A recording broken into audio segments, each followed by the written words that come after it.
네, 오늘 주님께서 주신 말씀은 시편 62편 1절부터 12절까지 말씀인데요.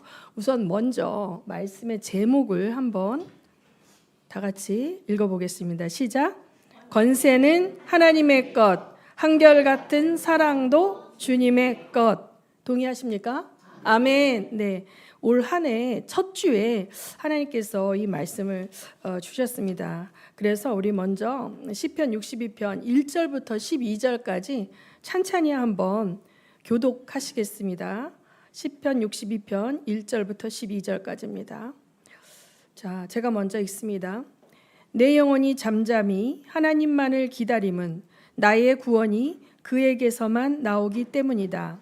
하나님만이 나의 반석, 나의 구원, 나의 요새이시니 나는 결코 흔들리지 않는다.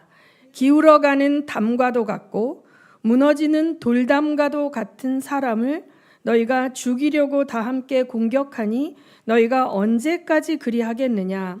너희가 그를 그 높은 자리에서 떨어뜨릴 궁리만 하고 거짓말만 즐겨하니 입으로는 축복하지만 마음속으로는 저주를 퍼붓는구나. 내 영혼아 잠잠히 하나님만 기다려라. 내 희망은 오직 하나님에게만 있다.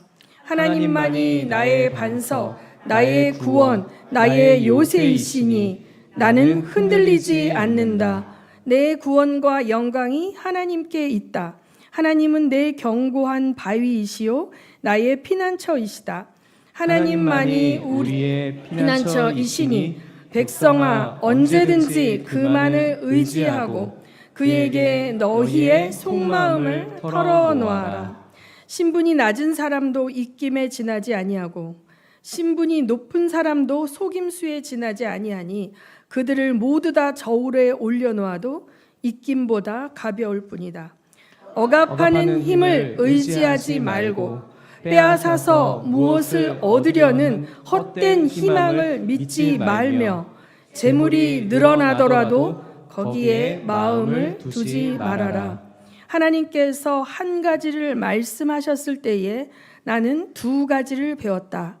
권세는 하나님의 것이요 한결같은 사랑도 주님의 것이라는 사실을. 주님께서는 각 사람에게 그가 행한 대로 갚아 주십니다. 아멘. 네, 여러분 이 말씀이 어떻습니까? 동의가 되시고 아멘이 되시죠? 네. 이 하나님의 말씀은 영원한 진리의 말씀이기 때문에요. 수천 년 전의 그 상황 속에서도 아멘이지만 수천 년 이후에 오늘 현실에서도 아멘이 되는 것입니다. 이게 그래서 진리인 거예요. 진리는 불변하거든요. 세상 철학은요 굉장히 많이 변합니다. 제가 인문학을 전공했잖아요. 그래서 역사를 공부했는데 역사도 우리가 모든 인간의 사건들을 기록할 수가 없죠. 그 역사를 기록할 때 역사관이 그 사건들을 추려서 기록하는데 그걸 추리는 역사 그 사가의 그 시선에 따라서 어떤 것은 버리고 어떤 것은 귀하다고 생각해서 취합해서 기록을 하기 때문에 그것도 치우쳐 있기 때문에 그래서 여러 사관이 있어요. 왕조 사관이 있고 유물 사관이 있고 실증 사관이 있고 그 사관에 따라서 굉장히 이 어떤 동일한 사건을 보는 시각이 다르는 거예요. 그래서 이 세상은 다 치우쳐 있어요. 다 치우쳐서 한 가지로 치우쳤고 어느 누구도 치우치지 않은 사람이 없거든요. 그런데 오직 진리의 말씀만 불변하는 줄 믿으시기 바랍니다.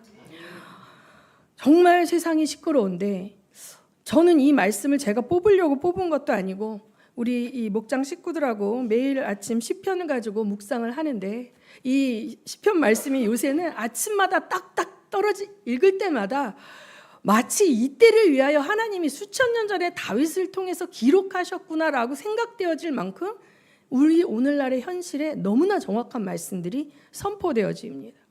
그런데 여러분 이제 다윗에 대해서 여러분 저희가 지금 다윗 시리즈를 하고 있잖아요. 오늘이 다윗 시리즈 10번째 시간이거든요. 10번째 시간인데 이 다윗이라는 사람의 인생을 여러분이 아시죠? 다윗은 자기의 일가 친척으로부터 공감과 동의와 사랑을 받은 사람이 아니에요. 어려서 자라날 때는 집안의 막내였지만 돌봄과 사랑을 받지 못하고 방치돼서 컸어요. 그리고 잘나고 똑똑한 형들을 아버지는 막 너무너무 가문의 영광으로 알았지만 얘는 뭐예요? 있으나 마나한, 사무엘이 기름 부어 왔을 때 그 말재가 있는데 걔는 볼 것도 없습니다. 걔는 하잘 것 없는 아이기 때문에 라고 부모조차 그렇게 생각했죠. 그 다음에 그 전쟁터에 아버지가 뭐예요? 형들 잘 있나 가서 보라는 거잖아요.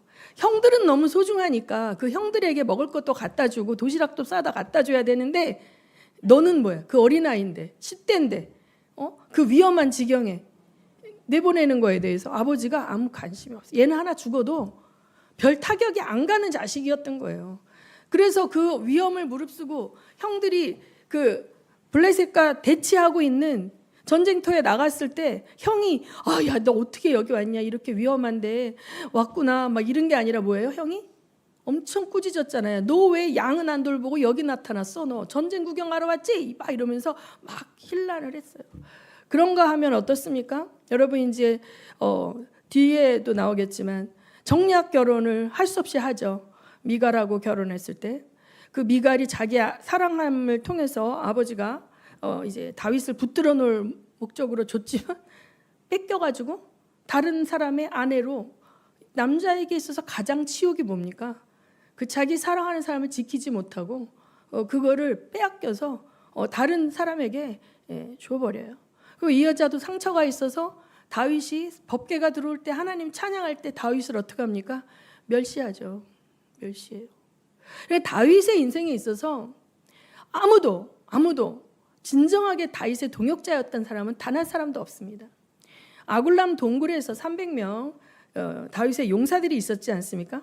근데 다윗의 말년에 요압이 어떻게 합니까? 다윗의 권세를 누르고 상왕 노릇을 하려고 그래요. 아브넬의 동생을 죽여버리죠. 오늘 말씀은 이제 이 다윗의 시편이 이때 지어진 말씀이라고는 제가 생각하지 않지만 너무나 칼같이 매칭이 돼요. 이게 제가 얘기했지만 시편의 말씀과 이 사무엘의 말씀을 이렇게 같이 짝을 지어서 보면 굉장히 입체적으로 현장이 보인다고 그랬잖아요. 그래서 제가 오늘 이제 가지고 와온 말씀은 사무엘상 30장의 말씀이에요. 사무엘상 30장의 말씀인데 이 사무엘상 30장을 보기 전에 지난 주일 설교를 리마인드 해보세요. 지난주에 다윗이 어떻게 했습니까? 광야에서 600명의 자기를 따르는 군사들과 그 식솔들까지 합치면 거의 2,000명이 되는 그 식솔들을 데리고 광야로 이리저리 피난 생활을 하고 있을 때 사울은 어떻게 합니까? 계속 죽이려고 추적해 오지 않습니까? 사울을 2번씩이나 죽일 기회가 있었지만 하나님의 기름 부은 권세를 내 손으로 피를 묻히지 않겠다 하고 자기가 그를 죽일 수 있는 칼을 거두었을 때 오히려 사울의 칼은 여전히 자기를 겨누고 쫓아오고 자기 한 몸 도망 다니는 게 아니라 1,000여 명이 넘는 식성들을 이끌고 더 이상 도망 다닐 수도 없고 너무 힘들어서 어떻게 했어요? 블레셋의 왕 가드왕 아기스에게 망명했잖아요. 그때 하나님께 기도하고 갔다 아니다 나와 있지가 않다 그랬어요. 그렇죠? 그래서 그때 아마도 코너에 몰려서 다른 길이 없으니까 다윗도 당연한 선택으로 망명할 수밖에 없었고 그 망명되었을 때 아기스 왕에게 환심을 사기 위해서 자기가 주변에 있는 아말렉이라든지 미디안이라든지 겐 족속이라든지 그 이방 족속들을 노략해서 그걸 탈취물로 가지고 자기 식솔들을 먹여 살리고 일부를 어떻게 했다? 적국의 왕에게 조공으로 바치면서 1년여를 지내고 있었다는 거죠. 그랬을 때 아기스가 이제 어떻게 해요? 이스라엘을 치러 들어갈 때 너도 같이 이 군대에 합류해라 해갖고 자기가 자기의 민족을 쳐야 하는 위기에 있을 때 하나님께서 어떻게 하셨습니까? 그 부하의 군사들이 저 사람이 언제 변절해서 우리한테 칼을 거늘 줄 알고 우리와 함께 전쟁에 나간단 말입니까? 하면서 저 사람 같이 가면 우리 안 가겠습니다. 막 이러니까 아기스 왕이 신뢰했던 다윗을 당신은 그냥 당신의 성읍에 돌아가 있으십시오라고 얘기했죠. 근데 그러면 다윗의 성읍은 어디입니까? 다윗은 망명하고 이제 그 가드 왕에게 우리의 이 모든 식솔들이 왕이 거하시는 성읍에 거하기가 너무 죄송하니 저 외딴 성 하나만 허락해 주십시오. 그래서 어디예요? 시글락이라는 시골 성읍을 하나 얻었어요. 그래서 다윗의 식솔들은 어디에 머물고 있었어요? 시글락에 머물고 있었어요. 그런데 이 아기스 왕과 저 북쪽으로 올라갔다가 시글락으로 돌아보니 무슨 일이 발생했어요? 시글락이 밑에 있는 아말렉한테 완전히 침략을 당해서 다 초토화되어 있는 상황이 벌어진 거예요. 자, 그래서 본문이 아니라 참고 구절인데요. 사무엘상 30장 1절에서부터 5절까지 한번 읽겠습니다. 제가 먼저 읽습니다. 다윗이 부하들과 함께 사흘 만에 시글락으로 돌아왔을 때에 아말렉 사람이 이미 남부 지역과 시글락을 습격하고 떠난 뒤였다. 그들은 시글락에 침입하여 성에 불을 지르고 성읍 안에 있는 모든 사람을 어린아이나 노인 할 것 없이 사로잡아 한 사람도 죽이지 않고 끌고 갔다. 다윗이 부하들을 거느리고 그 성읍으로 들어와 보니 성은 불타버렸고 아내들과 아이들이 모두 사로잡혀 갔다. 다윗과 그의 부하들은 목 놓아 울었다. 모두들 더 이상 울 힘이 없어 지칠 때까지 울었다. 다윗의 두 아내인 이스라엘 여인 아히노암과 나발의 아내였던 갈멜 여인 아비가일도 사로잡혀갔다. 여러분 생각해 보세요. 다윗이 대장이죠. 이들의 대장. 다윗이 이들의 대장이라서 대장을 믿고 따라가지고 아기스 왕이 출정하는데 이제 따라간 거예요. 갔다 왔는데 집에 오니까 어떻게 됐어요? 처자식이 다 잡혀가 버린 거예요. 성교여행 갔다 조목사님 따라서 라오스 갔다 왔는데 집에 왔더니 강도들이 들어와가지고 내 자식들을 다 유괴해가고 아내도 유괴해가고 완전 초토화됐어. 이 상황인 거예요, 여러분. 이 상황 이해가 되시겠어요? 자, 다윗에게 있어서 유일하게 다윗의 동역자는 다윗과 함께하는 600용사밖에 없거든요. 그런데 어떤 일이 생겼나 보십시오. 13절 읽습니다. 시작. 13절 시작. 물어보았다. 너의 주인은 아니야 누구입니까? 그거 말고 자 8절 읽습니다. 아니야 잠깐만요. 6절 여기 제가 안 나왔네요. 6절 읽습니다. 시작. 군인들이 저마다 아들 딸들을 잃고 마음이 아파서 다윗을 돌로 치자고 말할 정도였으니 다윗은 큰 공경에 빠졌다. 그러나 다윗은 자기가 믿는 주 하나님을 더욱 굳게 의지하였다. 네. 자, 지금 어떤 상황이에요? 다윗의 600용사가 다윗을 죽이려고 그래요. 완전히 멘탈이 붕괴되고 눈이 뺑 돌아가지고 너 따라다니다 내 자식 내 마누라 다 죽었어.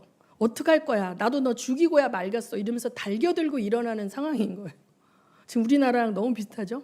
대통령 체포해서 감옥에 가두고 끌어내리겠다고 하는, 그러니까 가장 측근이었던 자들이 지금 이 다윗을 죽이겠다고 덤벼들고 있는 이런 상황이에요. 다윗에게 있어서 이거보다 더 큰 위기 상황은 없었어요. 그런데 자, 너무나 담담히 이제 다윗은 뭐래요? 다윗은 자기가 믿는 주 하나님을 더욱 굳게 의지하였다. 여러분, 하나님이요 사랑하는 사람을 훈련하시는 게 뭐냐면요, 사랑할수록 있잖아요, 그가 의지했던 모든 걸 다 허물어 버리신다니까요.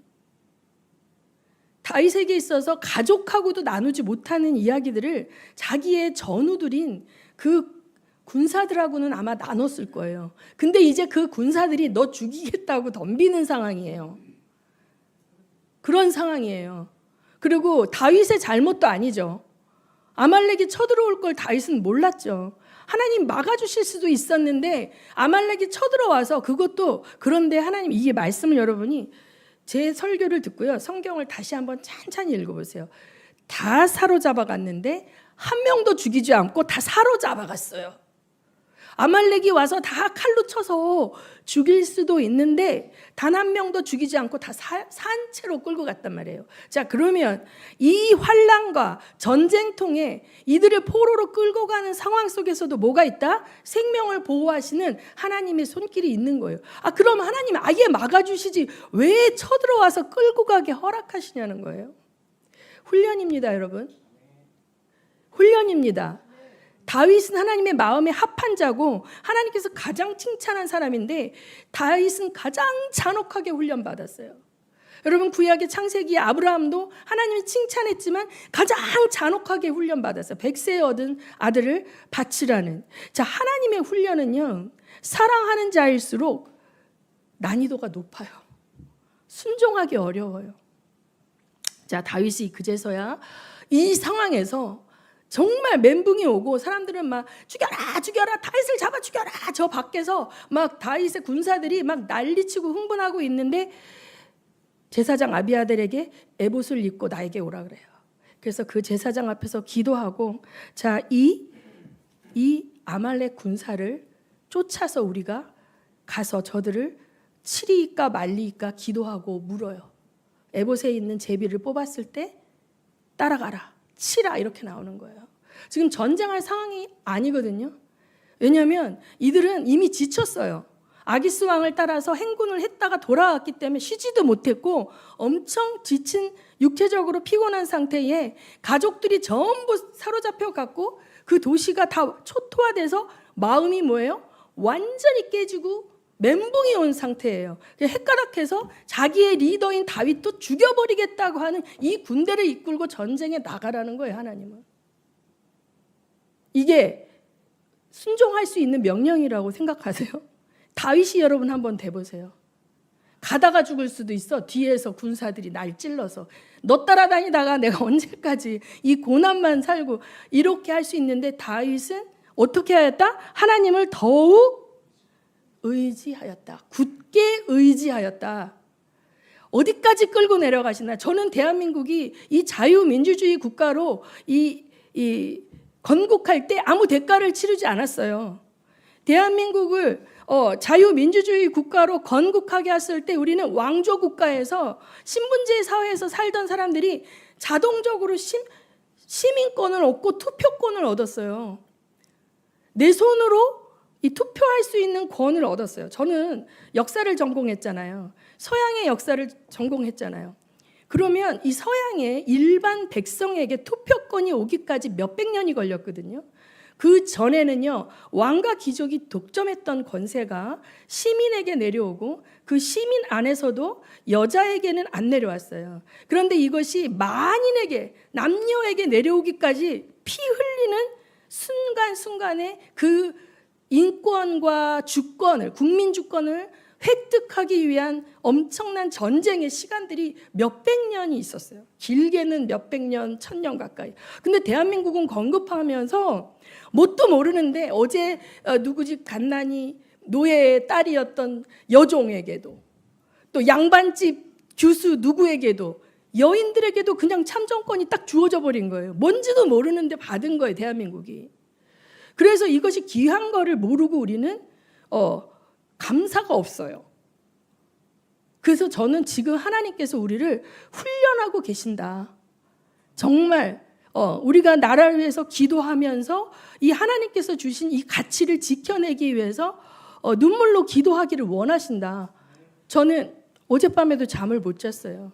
양쪽이 대치되는 상황에서 경찰이 하나라도 죽어나가면 안 되고, 또 이쪽에 민노총의 사람이라도 하나도 죽어나가면 안 되고, 거기에 뛰쳐나간 또 이쪽의 사람 하나라도 죽어나가면 안 되니까 하나님, 한 명도 지금 태극기 비행기 때문에 200명 가까이 죽어가지고 정말 이 피눈물을 흘리고 있는 이 민족 앞에 또 피가 흘려지지 않게 해달라고 울면서 기도할 수밖에 없어요. 다리 뻗고 잘 수가 없어요. 내가 거기 나갈 수는 없지만 이 나라가 지금 그렇게 이 피 흘리는 영적 내전 중에 있는데 다 포로가 돼 있어. 다. 영적으로 보면 이쪽도 포로가 돼 있고 저쪽도 포로가 돼 있는 거예요. 자기들이 추구하는 사상과 가치와 이념에 포로가 돼 있는 거예요. 그런데 그 안에 예배자들이 있습니다. 예배자들이 있습니다. 하나님은 예배자를 찾으십니다. 절체절명의 상황에서 오직 모든 권세는 누구에게 있다? 하나님께 있음을 인정하는 그 믿음의 목소리를 듣고 하십니다. 그래서 다윗이 이제 자기가 믿는 주 하나님을 더욱 굳게 의지하였다라고 얘기합니다. 8절에 보면 다윗이 주님께 문의하였다. 제가 이 강도들을 추격하면 따라잡을 수 있겠습니까? 주님께서 그에게 대답하셨다. 내가 틀림없이 따라잡고 또 틀림없이 되찾을 것이니 추격하여라. 사면 초가의 상황에서 다윗은 오직 하나님께 무릎 꿇고 그분께 묻는 길밖에 없어요. 이제는 누구도 믿을 수 없어요. 자기의 참모가 언제 자기를 칼로 찌를지 모르는 상황이란 말이에요. 이 가난함까지 끌고 내려가십니다. 대한민국의 통치자들이 여기까지 하나님 끌고 내려가십니다. 무릎 꿇으라는 거예요. 하나님 앞에 기도하길 원하시는 거예요. 자, 하나님이 우리 안에 믿음을 요구하실 때 언제나 내가 할 수 없는 걸 하라고 요구하세요.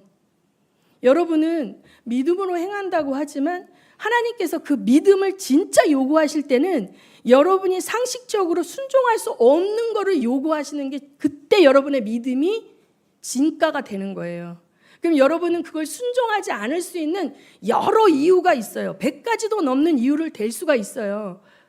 그런데 하나님은 강하게 말씀하실 때 그 이유를 듣고 싶어 하시는 게 아니라 뭘 보고 원하신다? 순종을 보기 원하신다.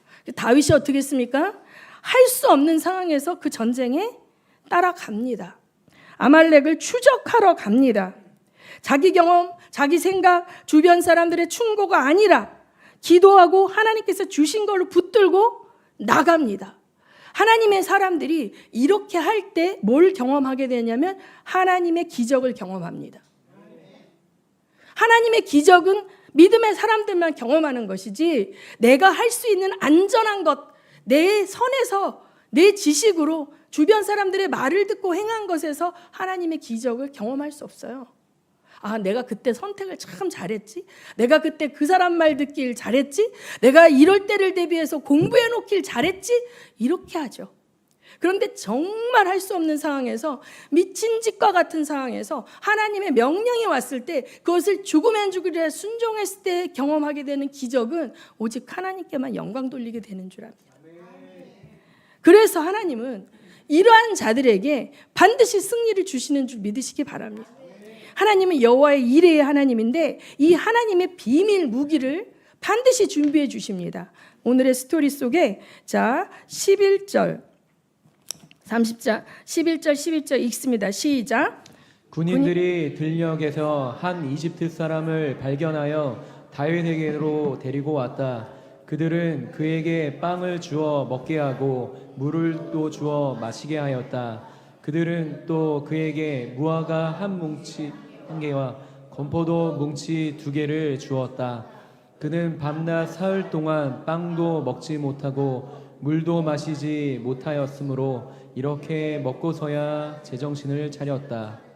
네, 이 아말렉을 추적하기 위해서 다윗의 군대들이 막 광야로 들어가서 가고 있는데 광야 한복판에서 어떤 사람이 쓰러져 있는 거예요. 어떤 사람이 쓰러져 있어요. 그 쓰러져 있는 사람의 신분을 확인해 봤더니 이집트 사람이에요. 그런데 거의 탈진해서 다 죽어가고 있는 거예요. 먹지도 못하고 죽어가고 있었어요. 그래서 다윗의 군인들이 어떻게 했습니까? 빵을 주고 물을 주어서 먹게 하고 보살펴 준 거예요. 이들은 지금 한시가 급하죠. 한시가 급해. 자기 자식들 마누라 죽기 전에 얼른 가서 찾아와야 되는데 죽어가는 이 사람을 넘어가지 못해. 그냥 지나치지 못하는 거예요. 자기들이 광야에서 굶주리고 배고프고 힘들었기 때문에, 광야에서 10년 가까운 세월을 이리저리 떠돌았기 때문에 광야에 이렇게 놔두면 반드시 죽는다라는 걸 알기 때문에 죽게 내버려 둘 수가 없는 거죠. 그래서 어떻게 해요? 먹이고 돌봐줬어요. 이 신분이 누군지도 모르고 한 거예요. 이용할 목적이 아니에요. 그냥 이 사람이 너무너무나 불쌍하고 죽을 것 같으니까 하나님의 긍휼로 그들의 것을 나눠줬을 뿐이에요.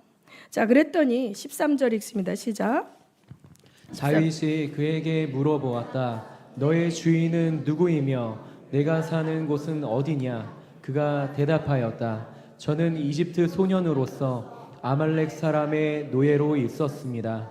사흘 전에 제가 병이 들자 저의 주인이 저를 버리고 갔습니다. 네. 자, 아말렉 사람의 노예였던 이집트의 소년이었는데 병이 드니까 주인이 어떻게 했다고요? 버렸대요. 사람으로 취급한 게 아니야. 그냥 일회용 컵이야. 내가 쓰고 쓸모가 없어지면 쓰레기통에 던져버리는 일회용 종이컵 같이 취급한 거죠. 자기를 수종 들고 자기를 도왔던 자기의 종이었는데 병이 들어서 짐이 되니까 살려내는 것이 아니라 갖다 버리고 가버리는 아말렉 사람. 아무 상관이 없는데 지금 내 처자식을 구하러 급히 가야 되는 상황에서 길거리에 죽어가는, 광야에 죽어가는 그 사람이 누군지 어떤 사람인지도 모르면서 먹이고 돌봐서 살려내는 사람. 어떤 사람들이 하나님의 영에 속한 사람이겠습니까? 주님은 누가복음에서 선한 사마리아의 비유를 하셨죠? 하나님의 사람들은요, 결단코 잔인할 수 없어요. 하나님의 사람들은 긍휼이 있습니다. 하나님의 은혜를 받은 사람들은 그 은혜를, 그 사랑을 다른 사람에게 흘려보낼 수 있습니다. 사단에게 속한 사람들은 어떻습니까? 사단에게 속한 사람들은 욕망에 사로잡혀갖고 사람들을 자기의 그 욕망을 이루게 하는 도구로 보는 거예요. 그 도구로 볼 때 도움이 되면 써먹고 필요가 없어지면 가차없이 버리고 달면 삼키고 쓰면 버리는 잔인한 짓을 하는 거예요. 하나님의 형상으로 지음받은 우리들은 어떠한 사람이라 할지라도 돌봄과 사랑을 받을 권리를 가지고 태어난 존재인 걸 믿으시기 바랍니다. 그래서 신명기에 보면 하나님께서는 네 원수가 줄이고 병들었을 때 먹이라 그래. 원수일지라도. 원수의 짐승이 구덩이에 빠졌으면 원수의 짐승 저거 원수 재산인데 하지 말고 그 짐승의 생명도 불쌍히 여기고 구덩이에서 건져주라 그래요. 이 하나님의 이 토라의 말씀으로 양육받은 사람들은 하찮은 자의 죽음을 간과하고 갈 수가 없는 거예요. 그러니까 다윗의 군대가 약간 헷가닥해서 지금 다윗을 죽이려고 헷갈려서 그러긴 했지만 이들 안에는 뭐가 있어요? 하나님의 긍휼하심이 있다. 자, 그런데 이게 하나님의 놀라운 전략이지 않습니까? 이 사람이 뭐예요?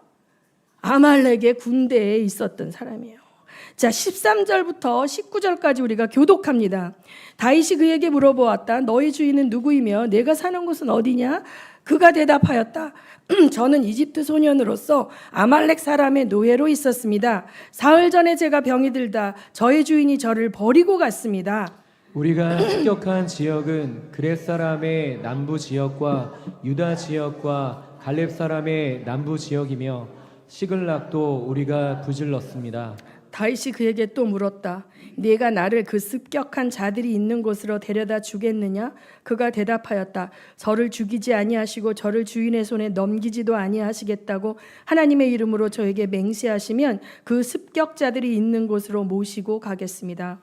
그는 다윗을 인도하여 내려갔다. 그 습격자들은 블레셋 족속의 땅과 유다 땅에서 약탈하여 온 그 많은 전리품을 가지고 사방으로 흩어져서 먹고 마시며 큰 잔치를 벌이고 있었다.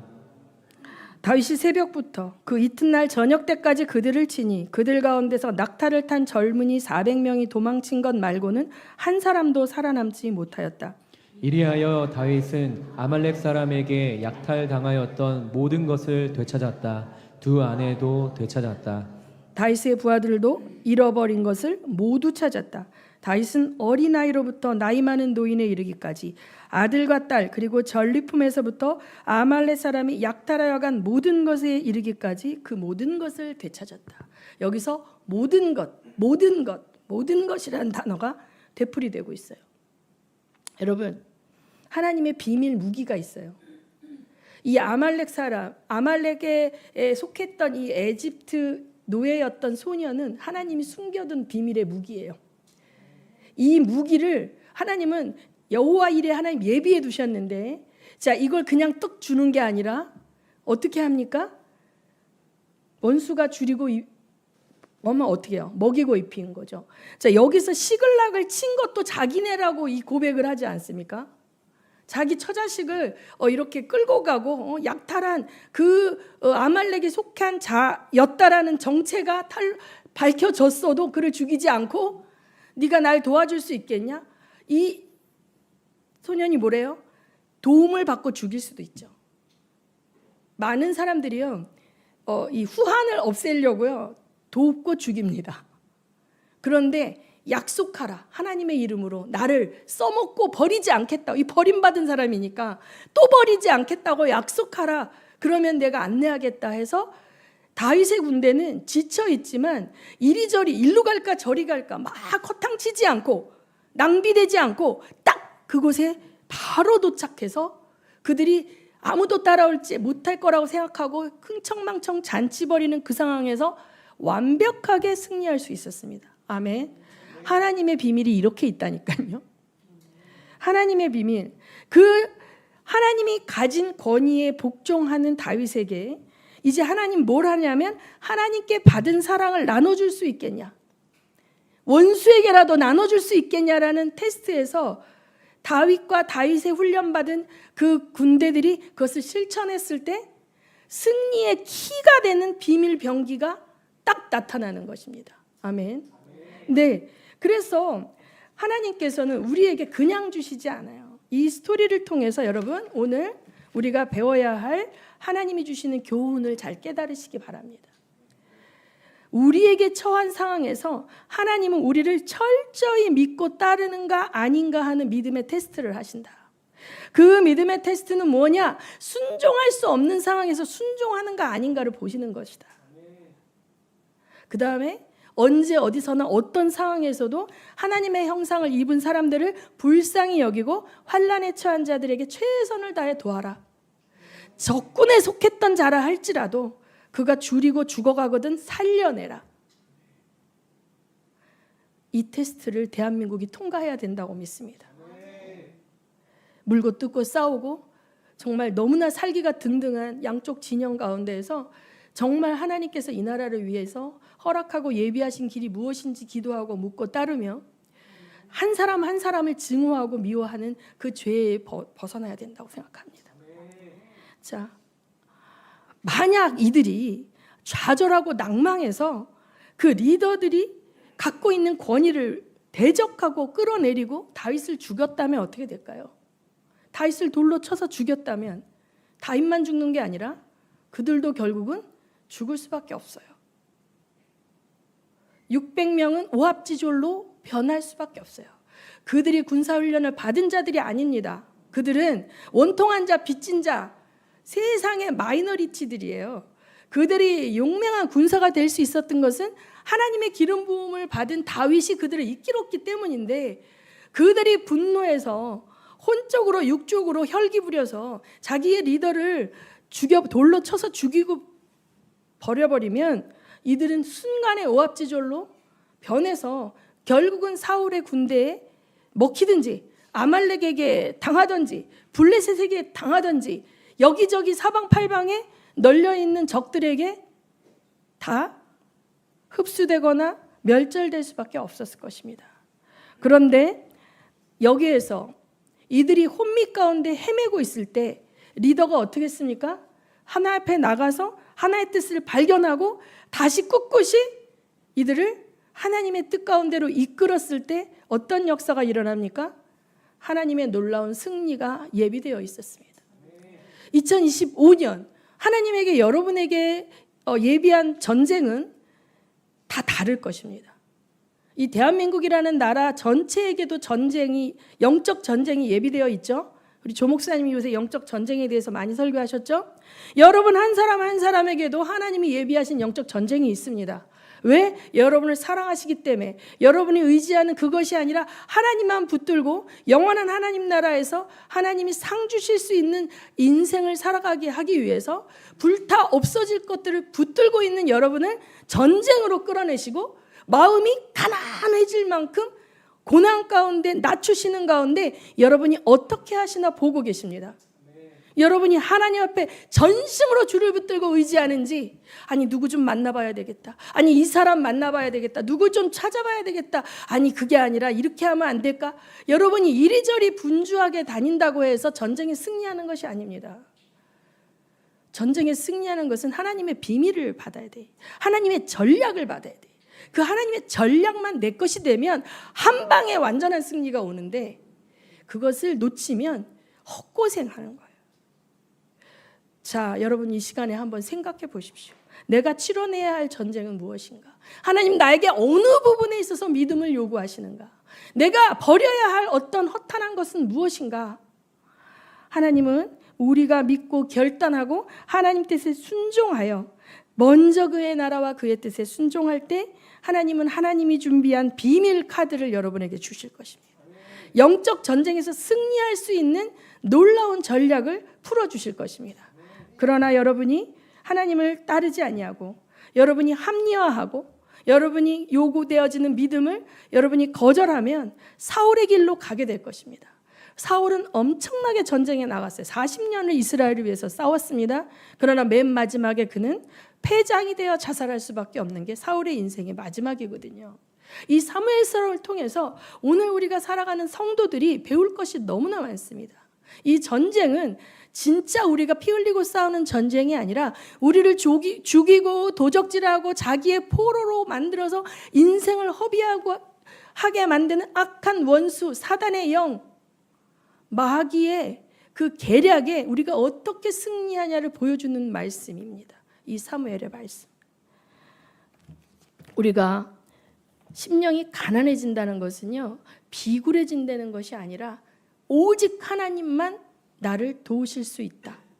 내가 의지하는 돈, 내가 의지하는 어떤 명예, 내가 의지하는 어떤 지위, 그것이 나를 살리는 것이 아니라 오직 하나님만이 나를 살린다. 하나님만이 내 자식을 살린다. 하나님만이 우리 가정을 살린다라고 고백하는 그 심령이 가난한 심령입니다. 다윗이 가난한 심령이 되었어요. 아기스 왕에게 가서 망명돼 있으면 그의 권세 아래서 잘 먹고 잘 산 한동안 그럴 줄 알았죠. 그런데 자기 민족을 치러나가는 그 위기의 상황 속에서 다시 돌이켜 와서 휴 다행이다. 내가 이스라엘 칠 수 있는 원수가 치는 전쟁에 내가 참여해서 원수를 돕는 그 위기에서 날 벗어났네. 할렐루야 하면서 아마 돌아왔을 것입니다. 시글락에 왔더니 어떻게 됐어요? 처자식이 다 잡혀가고 원수가 불태워버리고 완전히 초토화된 상황을 경험한 거예요. 하나님 어떻게 저한테 이러실 수가 있어요? 제가 맨날 하나님 뜻에 순종했고 제가 권위자를 목을 베지 않고 살려뒀는데 왜 하나님 나에게 이러한 지독한 고난을 또 허락하십니까? 언제까지입니까? 언제까지입니까? 이렇게 대들 수도 있는데 하나님은 그걸 허락하셨어요. 그리고 다윗은 그 믿음의 테스트에 어떻게 했습니까? 승리했습니다. 다윗의 군사들은 어떻게 했습니까? 받은 사랑을 흘려보냈습니다. 그 비상식량, 그 군사식량을 누군지도 모르는 거지와 같이 죽어가는 그 사람에게 먹이고 살려냈을 때 이 사람이 하나님의 비밀병기가 되었습니다. 여러분, 이 하나님의 전략은 놀랍습니다. 그런데 이 전쟁, 여러분 한 사람 한 사람이 치러내야 하는 전쟁은 대신 싸워줄 수 없어요. 이 말씀으로 여러분들을 격려할 뿐입니다. 이 진리의 말씀으로 여러분의 삶을 비춰줄 뿐입니다. 싸우는 건 누가 싸워요? 여러분 한 분 한 분이 전쟁에 나가는 것이에요. 하나님을 의지하고 다윗처럼. 그러면 승리는 누가 주십니까? 하나님이 주신다는 거예요. 아멘. 자, 시편 62편 말씀을 다시 한번 읽습니다. 이제 이 스토리를 듣고 이 말씀을 읽으면 여러분 다르게 들릴 것이에요. 다르게 선포할 수 있어요. 이 말이 행간에 얼마나 많은 스토리를 담고 있는 다윗의 시편인지 여러분이 알 수 있습니다. 여러분 한 분 한 분 정말 마음을 다해 이 말씀을 믿음으로 고백하시기를 바랍니다. 다 같이 읽습니다. 시작. 내 영혼이 잠잠히 하나님만을 기다림은 나의 구원이 그에게서 나오기 때문이다. 하나님만이 나의 반석, 나의 구원, 나의 요새이시니 나는 결코 흔들리지 않는다. 기울어가는 담과도 같고 무너지는 돌담과도 같은 사람을 너희가 죽이려고 다 함께 공격하니 너희가 언제까지 그리하겠느냐. 너희가 그를 그 높은 자리에서 떨어뜨릴 궁리만 하고 거짓말만 즐겨하니 입으로는 축복하지만 마음속으로는 저주를 퍼붓는구나. 내 영혼아 잠잠히 하나님만 기다려라. 내 희망은 오직 하나님에게만 있다. 하나님만이 나의 반석, 나의 구원, 나의 요새이시니 나는 흔들리지 않는다. 내 구원과 영광이 하나님께 있다. 하나님은 내 견고한 바위이시요 나의 피난처이시다. 하나님만이 우리의 피난처이시니 백성아 언제든지 그만을 의지하고 그에게 너희의 속마음을 털어놓아라. 신분이 낮은 사람도 입김에 지나지 아니하고 신분이 높은 사람도 속임수에 지나지 아니하니 그들을 모두 다 저울에 올려놓아도 입김보다는 가벼울 것이다. 억압하는 힘을 의지하지 말고 빼앗아서 무엇을 얻으려는 헛된 희망을 믿지 말며 재물이 늘어나더라도 거기에 마음을 두지 말아라. 하나님께서 한 가지를 말씀하셨을 때에 나는 두 가지를 배웠다. 권세는 하나님의 것이요 한결같은 사랑도 주님의 것이라는 사실을 주님께서는 각 사람에게 그가 행한 대로 갚아 주십니다. 아멘. 여기서 다윗은요 리더예요. 리더가 어떻게 하느냐에 따라 그 리더의 영향 아래 있는 사람들이 고생하기도 하고 평안하기도 한 거예요. 여러분 가운데 리더들이 있습니다. 가정의 리더가 있습니다. 회사의 리더가 있습니다. 일터의 리더가 있습니다. 리더가 믿음이 없고 리더가 흔들리고 리더가 세상 타협하고 리더가 왔다 갔다 하면 가정은 원수가 밀 까부르듯이 까부르는데 계속 까불리는 거예요. 다윗이 할 수 없는 가운데 하나님께 더욱 믿고 의지하였더니 죽을 상황에서도 전 군사가 살아날 뿐만 아니라 사로잡혀갔던 사람 단 하나도 죽지 않고 모두 살아 돌아왔을 뿐만 아니라 아말렉이 탈취하였던 모든 것도 누구께 되었다? 다윗에게 되었다. 리더가 그렇게 중요한 거예요. 그래서 여러분 리더를 위해서 기도하셔야 돼. 교회 목사님들이 잘못 가면 교회가 잘못 갑니다. 선교사님들이 잘못 가면 선교지가 망가집니다. 나라의 대통령이 잘못 가면 나라가 망가집니다. 그래서 리더를 위해서 기도해야 되겠죠. 자, 하나님께서 한 가지를 가르쳐 줬더니 다윗이 두 가지를 깨달았대. 뭘 깨달았어요? 권세가 누구에게 있다? 하나님께 있다. 그 다음에 사랑도 하나님께 있다. 내게 아니에요. 하나님이 주신 것을 나누는 것뿐입니다. 하나님은 반드시 주고 그걸 움켜쥐느냐 나누어 주느냐를 보시는 거예요. 지금 이 상황에서 나눠줄 수 없는 상황에서 나눠줬거든요. 데리고 다니던 주인도 그 종을 버리는 판에 걸구친다고 버리는 판에. 그런데 낯도 모르는 사람들이 하나님의 주신 그 비상식량, 군사식량을 나누어 먹였잖아요. 그래서 한결같은 사랑이 주님 것이기 때문에 내게 아니에요. 주님 것을 나눠주는 거예요. 그런데 이럴 때 어떻게 한다? 각 사람에게 그가 행한 대로 갚아주신다. 자, 여기서 구원은 우리가 행위로 살 수 없어요. 구원은 오직 믿음인데 믿음으로 행한 그 행위에 대한 열매들은요, 누가? 하나님이 갚아주신다는 거예요. 신약에 뭐라 그래요? 주 예수의 이름으로 작은 소자에게 물 한 그릇 대접한 것도 결단코 잊지 않는다 그랬거든요. 이제 나눠주는 여러분 되시기를 예수 이름으로 축원합니다. 물질만 나눠주는 게 아니라 믿음을 나눠주십시오. 여러분 주변에 아직도 구원받지 못한 영혼들이 있다면 그들에게 구원을 허락한 하나님의 그 복음을 증거하셔서 구원의 은혜를 통로로 나눠주시기 바랍니다. 주님이 일하실 수 있는 여러분이 그 통로가 되시기를 바랍니다. 언제 어디서 누구를 만날지 몰라요. 하나님은 우리를 보고 계십니다. 순종하시기 바랍니다. 이 시간에 우리 기도하시겠습니다. 2025년 하나님께 모든 권세가 있음을 고백합니다. 모든 사랑이 하나님께로부터 왔음을 고백합니다. 이제 그 통치 앞에 내가 먼저 순종하고 그 사랑을 흘려보내는 자가 되므로 하나님의 비밀 무기로 모든 전쟁에서 승리할 수 있게 해달라고 우리 각자 자기 자신을 생각하며 기도하시겠습니다. 기도합니다.